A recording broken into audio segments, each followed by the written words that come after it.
जातीय पंचायत राज दिवस आज पालन कराला बौद्ध सारा भारत में पालन करा प्रधानमंत्री जो अच्छी विकसित भारत मुख्यमंत्री जो संकल्प अच्छी विकसित ओडिशा आमर जातिर पिता महात्मा गांधी जो स्वप्न थिला गाँव विकास हेले देशर विकास हो से गोटे विकसित गाँ विकसित ओडिशा गठन होगापाई आज ये संकल्प आम प्रधानमंत्री स्वतंत्र भाव में ये दिवस पारित करा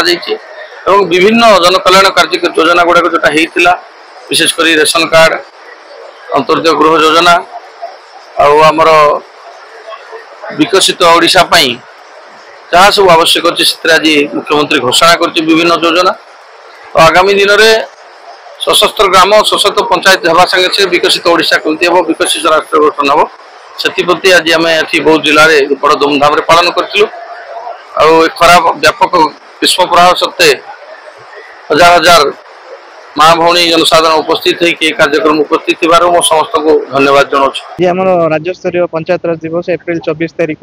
जोटा कि आम 1993 मसीहा जो दिन आम पंचायत राज व्यवस्था 73तम संविधान संशोधन अनुसार पंचायत राज आईन प्रणयन कर मन रखापी पंचायत राज दिवस आम कोटपाड़ पंचायत समिति तरफ पालन कर MP representative MLA representative block chairman vice chairman समस्त पंचायत समितिर समस्त जिला परिषद मेंबर एवं समिति सभ्य सरपंच एवं ब्लॉक स्टाफ समस्त उपस्थित थे आउ गोटे खुशी कथा आम पंचायत समिति कोटपाड़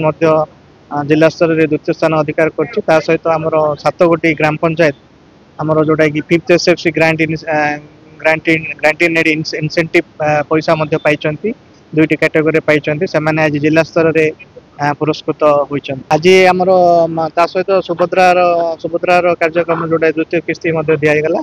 सहित आमर जोटा कि ब्लॉक लेवल स्टाडियम उद्घाटन करागला आम नुआ राशन कार्ड जोटा नुआ राशन कार्ड दिगला भत्ता बंटन कार्यक्रम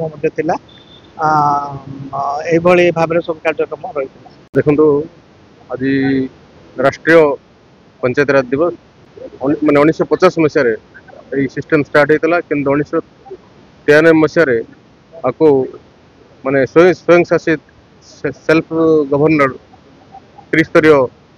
संस्था डिक्लेयर करा परवर्ती समय 2010 रे यह आम नेशनल पंचायत दिवस भाव आख्या देते विगत दिन में जो आम ओडिशा रे विशेषकर ओडिशा सरकार